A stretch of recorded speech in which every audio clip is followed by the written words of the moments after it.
Hi, it's Dan Buller, retired electronics engineer out here in the front deck of my houseboat again. Some of you have already seen what that's all about.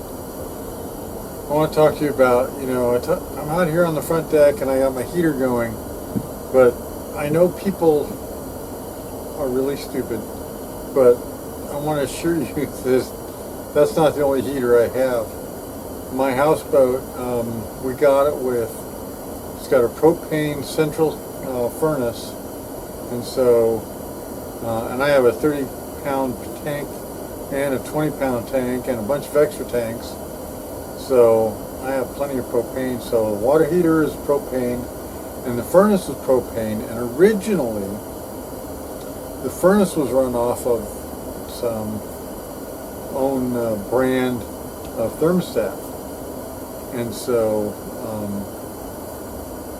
that thermostat was a mechanical thermostat, sat on the wall, and it worked fine unless we were underway.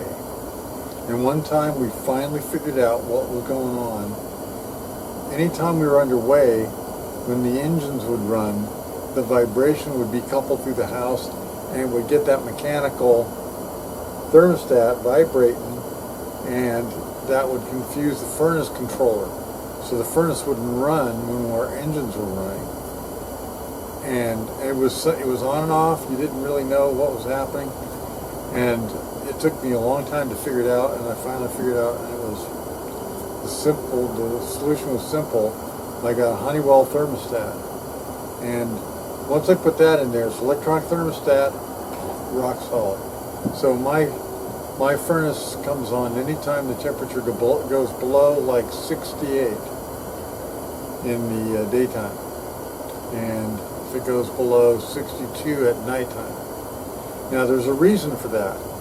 I like it warmer. In fact, here I am sitting in front of my heater, right? I like it warmer, so I have two electric thermostats, and I did a really cool trick. I don't have central heating other than the propane, but I don't want to run propane all the time because I don't want to run out of propane. I've got plenty of electricity. So what I do is I have these little boxes that I made up. In this case, it was a box. Under the helm, it's actually a circuit board with a big heat sink on it.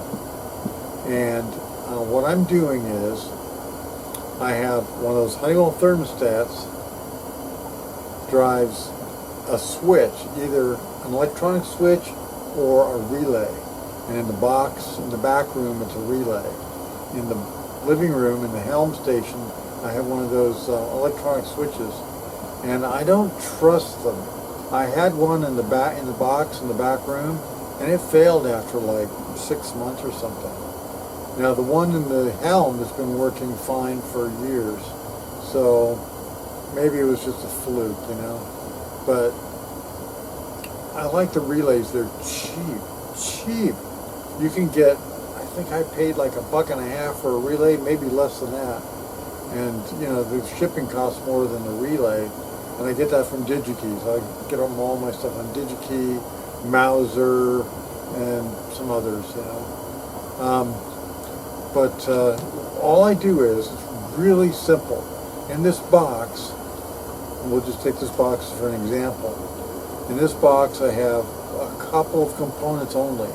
I have one component which is a little tiny 5-volt supply. Just very small. It runs off of 120 volts. So I tap into 120 volts. That also goes to a switch, okay, or a relay. Now that 5 volts goes all the way up to the thermostat and then all the way back down, and if that thermostat clicks in that 5 volts, that turns the relay on, and the relay provides power to the space heater. The space heater is what does the heating. Now the space heater thermostats are terrible. You can't trust them. So this is how I get around that. I turn the temperature all the way up on the space heater so that the thermostat can't shut it off unless it gets really too hot. And it's just on all the time. And so then the thermostat decides when to turn it off, turn it on, or turn it off. And so inside my house, I'm so anal about this. I'm like the guy in Tom Hanks in Castaway. I was a test guy. I'm into tests so big. And so my house is set up so that both the front room, back room, the bedroom, everything stays at 70 degrees all day long. Then around 10 o'clock at night, it turns off to like 65, I think. It knocks down to 65. And the wife doesn't mind, and it gets her ready to go to bed. So then, boom, we're all down for the night. And then at 6 o'clock in the morning, it goes back up to 70, and it stays at 70 all day long. And that's just the way it is. Now, both the front room and the back room are set for 70. The propane furnace, like I said, is set for like 68 or 67 or something. And so if the electricity goes off, the propane furnace will come on automatically and keep it from getting cold. And since I got rid of the mechanical thermostat, it's a nice controlled heat. And the propane furnace does a great job. It runs off of 12 volts, but that's okay because I have generators. I have 2 generators, one built into the house. So like last year we had a snowstorm and it lasted for, oh my God, I think our power was out for like 18 hours or something. And so guess what I did? I fired up the generator and we ran that generator for 17 hours, turned it off before we went to bed, and then just after we went to bed, the power came back on. So we have this generator, it's a 4.3 kilowatt Onan, and it runs off our main fuel tank, and we have extra pumps and everything to get the fuel out of there. And that was a trick we had to figure out some time ago. So it runs continuously for hours and hours. We can run it for hours and hours and hours. So it generates all the electricity we need. If we need more, we have a second generator. And usually what happens is I end up loaning that to a neighbor or something. But between the propane furnace and the 4.3 kilowatt Onan, and then a 2,000 watt Honda, were great. And the power very rarely goes out here. We've been here 3 years. It's only gone out once in that 3 years. So we don't worry about it. Now, we used to worry about it over Cato's Marina, but we don't worry about it anymore. So if the power goes out, the furnace comes on, and I can start the generator. In fact, you'd never even notice sleeping, right? But you wake up and you go, the furnace is coming on. That's interesting. Because when the furnace comes on, the bedroom gets really hot. It's just the way it's plumbed, you know. Everything gets really warm. That propane furnace does a great job, and it doesn't inject moisture. It has a heat exchanger to send the moisture outside. So it doesn't inject moisture into the house, which is great. So our heat setup is great. On anchor or in the slip, we're in great shape. We don't run the generator that much. We don't really need to. The solar panels do a great job. But if we, for example, if we're at the end of the day and we want to watch some TV at night and it's like winterish, then we might run the generator. But the propane furnace will keep us warm overnight, no problem. We have plenty of battery juice and everything will be charged up, so we're pretty good. So that's my big thing.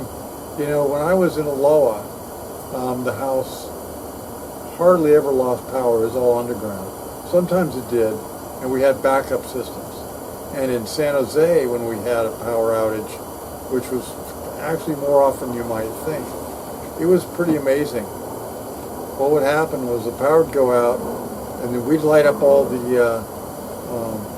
we had all the kerosene lamps in the house, so we'd light up all the kerosene lamps, and I swear to God, our neighbors would come over, and they would say, "Do you have power?" And we're like, "No, but come on in, we're having a party." And so we would, if the power went out, we'd end up having a party, because that's where the light was, and we had beer stored away, or whatever drinks stored away. So we would have a party every time the power went out. It was great. It was just freaking great. So my place is a place to be when the power goes out. And I'm not going to be like the guy in the shelter. "I'm sorry, it's not, no, you're not allowed." Now, if things get really bad, Yeah, you're not allowed, and I'll tell you that because I'll leave the slip, right? So if the world ends, I leave the slip, I'm gone, goodbye. In fact, we actually came close to that at Cato's Marina when they had a fire one time. We were working on the boat, we were undercover, we shouldn't have had to go anywhere, but they had a fire going, and if it was going to take the marina with it, we could just bail out and drive away. And so we're responsible for ourselves. So that's the way it is, you know. When things get bad, we can bug out. We know where to go. We know where all the places we can hide. We can hide. Let me show you this one. We can hide in Sturgeon Lake, and this is a place. I did this to music. I'll turn up a little bit in a minute, but I did this to music by a guy who did some really nice work, and he liked my video he did, Jace Beck. He liked the video that I did with his the last sunrise, or the last sunrise. I made it the last sunset, but I did this video to his music, and it was a beautiful video. You know, so we can go places. I mean, I'm not going to show you all the great places we went to hide, but we can hide out from the world for weeks and weeks. And go ahead, throw a riot. I don't care. Anyway, Preppin', it's, you know, it's not just a show on National Geographic. Hey, it's a prepper's thing. You can prep, and you can just be ready for bad things happening. I swear to God, this happened to us. When we were in San Jose, we had that 7.0 earthquake, or 7.1 earthquake. And we happened to be at the park with the kids, so, and the neighbors' kids. So we came home, got the neighbors' kids back to their parents. Everything was down, power was out. I had everything set up. I turned off the gas. I had the breakers turned off. I was set for whatever was coming, and we had the kerosene lamps ready to go, whatever. We had a party. It was a big party, and I had to help neighbors turn off their gas, and we had one neighbor that dropped propane cylinders in their yard, and they were outgassing because they broke on the concrete. So it's like, get that out of the confined space. Get it out in the open, okay, you dumb shit. Or have a propane explosion in a friggin' neighborhood. It was just, my neighbors were stupid. So I was always prepared. So that's the trick.